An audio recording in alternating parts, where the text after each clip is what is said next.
Bismillahirrahmanirrahim. Assalamualaikum warahmatullahi wabarakatuh. Waalaikumsalam warahmatullahi wabarakatuh.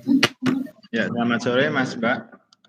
Perkenalkan, nama saya Aris Widyipto. Nah, di sini saya bertugas sebagai moderator dalam diskusi materi tentang implementasi pembelajaran dalam Understanding by Design dari kelompok 2. Next. Untuk beranggotakan ada 10. Yang pertama saya sendiri, Aris Widyipto. Yang kedua ada Aurelia Evelyn Murena. Yang ketiga, Bagas Ardianto. Yang keempat, Desti Wahyuning Tias. Yang kelima, Fitriana Wulandari. Yang keenam, Karisma Indah Lestari. Yang ketujuh, Lulu Urrohmah. Ke-8, Muhammad Ivan Afandi. Ke-9, Siti Ayu Purnamasari, dan yang ke-10 itu ada Mbak Viani Kurniawati. Lanjut. Nah, untuk pertanyaan yang pertama, kegiatan mana yang sering Anda lakukan? Itu kegiatan 1, 2, atau 3. Nah, dan mengapa kelompok Anda memilih kegiatan tersebut? Jelaskan. Next.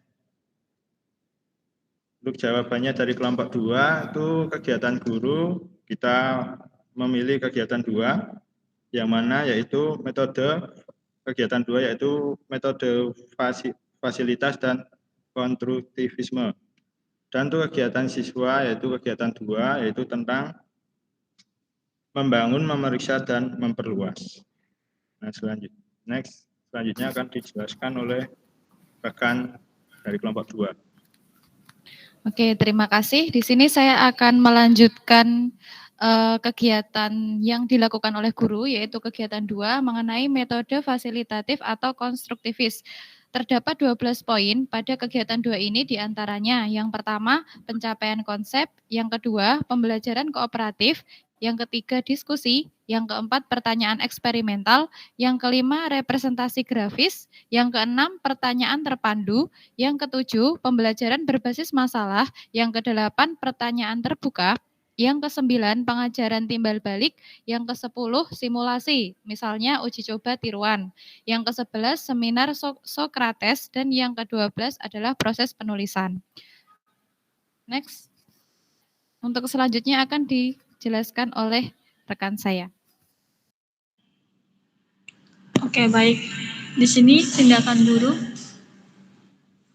Kegiatan yang sering kelompok kami lakukan adalah kegiatan 2, yaitu dengan metode fasilitatif atau konstruktivisme, dikarenakan dari kegiatan beberapa diantaranya sudah kami lakukan dalam kegiatan pembelajaran di kelas. Misalnya, kami telah melaksanakan pembelajaran yang mencapai konsep, melakukan kegiatan diskusi, dan pembelajaran kooperatif dengan melibatkan peserta didik untuk mengerjakan LKPD yang telah diberikan.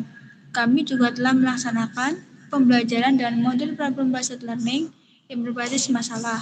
Dari hal tersebut, terdapat pertanyaan baik bersifat terbuka, eksperimental, maupun pertanyaan terpadu.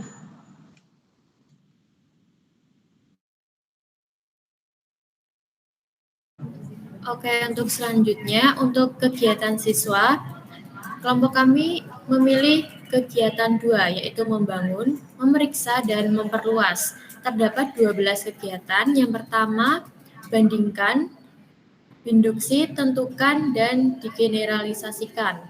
Yang kedua, berkolaborasi, mendukung orang lain, dan mengajar. Kemudian yang ketiga, dengarkan, pertanyaan, pertimbangkan, dan jelaskan. Keempat, hipotesis, kumpulkan data, dan analisis.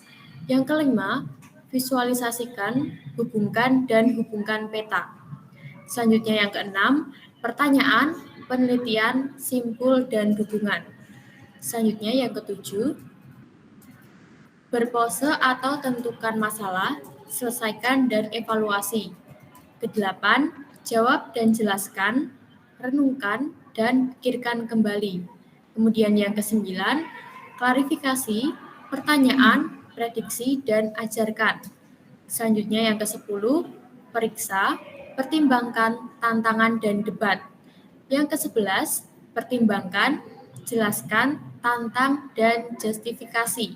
Untuk yang terakhir, brainstorming, mengatur, menyusun, dan merevisi.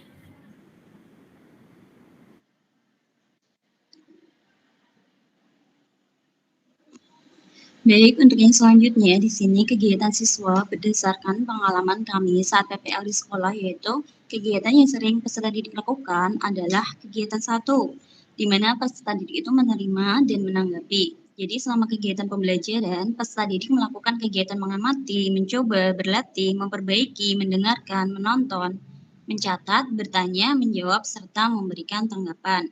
Jadi di sini peserta didik itu masih banyak yang pasif, perlu diarahkan dan dipancing dulu untuk mengikuti pembelajarannya.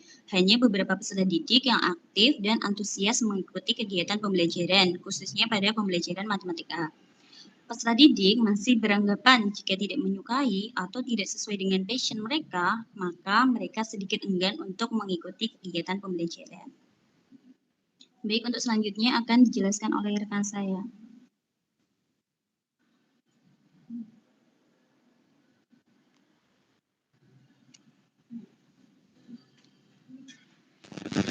Baik, untuk yang selanjutnya adalah kelebihan penggunaan pemilihan kegiatan yang kedua, yaitu membantu siswa untuk memahami isi dari materi pembelajaran, mengasah siswa untuk selalu bertanya dan mencari solusi atas pertanyaannya. Yang ketiga, meningkatkan pemahaman siswa tentang suatu konsep secara komprehensif. Dan yang keempat, mendorong siswa untuk menjadi pemikir yang aktif.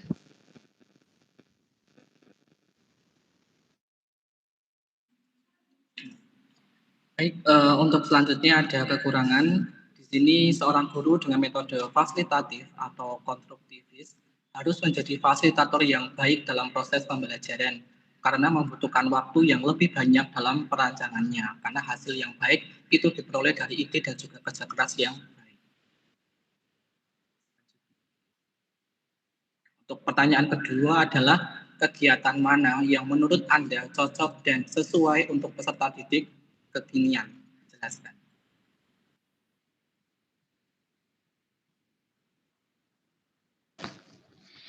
Nah, untuk menjawab pertanyaan tersebut, kita perlu tahu dulu nih, peserta didik masa kini itu seperti apa dan kebutuhannya seperti apa. Nah, peserta didik masa kini dihadapkan dengan tantangan keterampilan abad 21, di mana pendidikan harus berpihak pada peserta didik untuk memberikan ruang bagi peserta didik agar bisa mengasah dan menyalurkan keterampilan dan kemampuannya secara mandiri dan kreatif.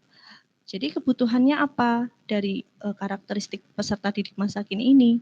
Kebutuhannya yaitu untuk menghadapi tantangan abad 21, peserta didik membutuhkan pengalaman belajar yang bukan hanya sekedar transfer of knowledge, namun juga action of knowledge. Jadi mereka bisa tahu bagaimana menerapkan dan memahami mengapa suatu ilmu itu dipelajari dan bagaimana menggunakannya sehingga dapat mengkritisi isu-isu yang permasalahan yang sedang terjadi di dalam kehidupan sehari-hari. Selanjutnya akan dijelaskan oleh rekan saya.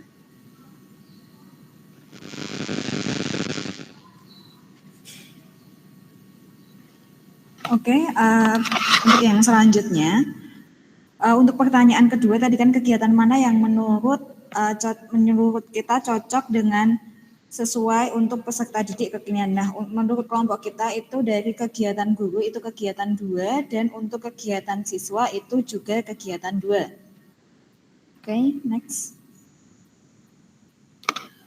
Untuk tindakan seorang guru, menurut kelompok kami, kegiatan yang cocok dan sesuai untuk peserta didik kekinian bagi guru itu adalah tindakan yang kedua.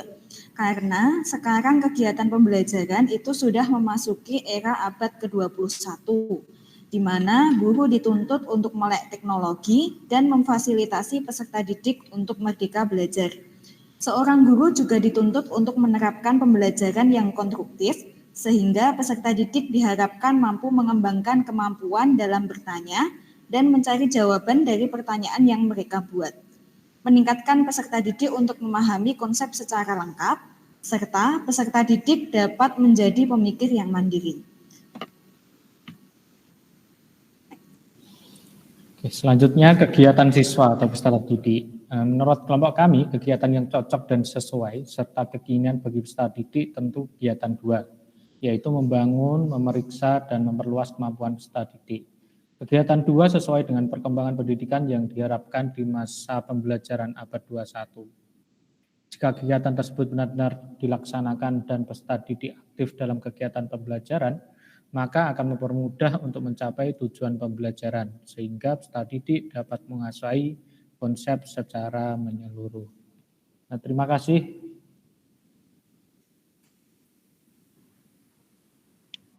Nah, demikian tadi hasil presentasi dari kelompok 2. Sebelum kita akhiri, mungkin dari audien ada yang mau bertanya? Monggo. Saya izin bertanya, Mas. Ya, baik. Mbak Ayu Mai. Oke, terima kasih kesempatannya. Perkenalkan, nama saya Ayu Melestari. Saya izin bertanya ya, teman-teman, Mas-Mbak semua.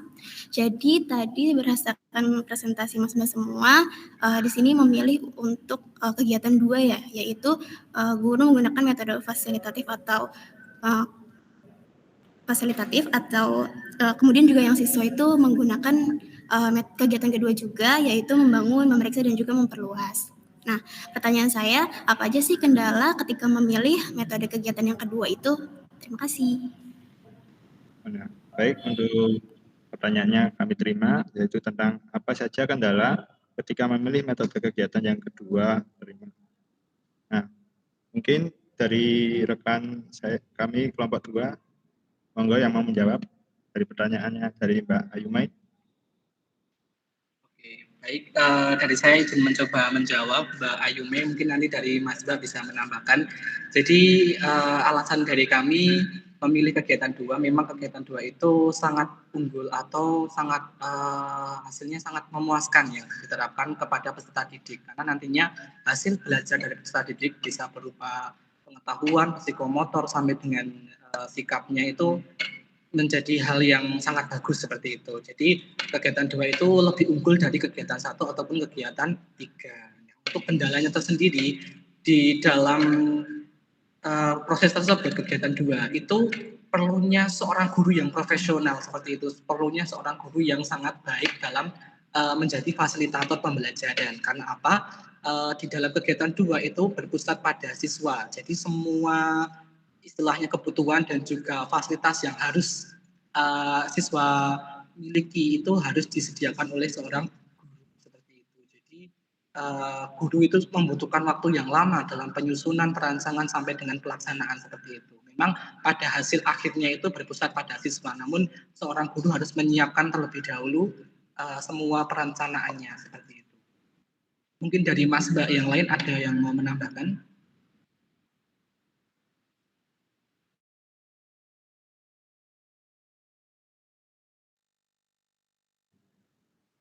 Nah, mungkin saya mau nambahin, nggak ada. Gimana untuk jawabannya dari Mas Bagas, dari Mbak Ayu, ada tanggapan? Oke, sudah cukup menjelaskan. Terima kasih. Ya, terima kasih. Mungkin demikian ya untuk presentasi kali ini dari kelompok 2. Saya akhiri. Saya sebagai moderator, bila ada kurang lebihnya saya mohon maaf. Assalamualaikum warahmatullahi wabarakatuh. Waalaikumsalam.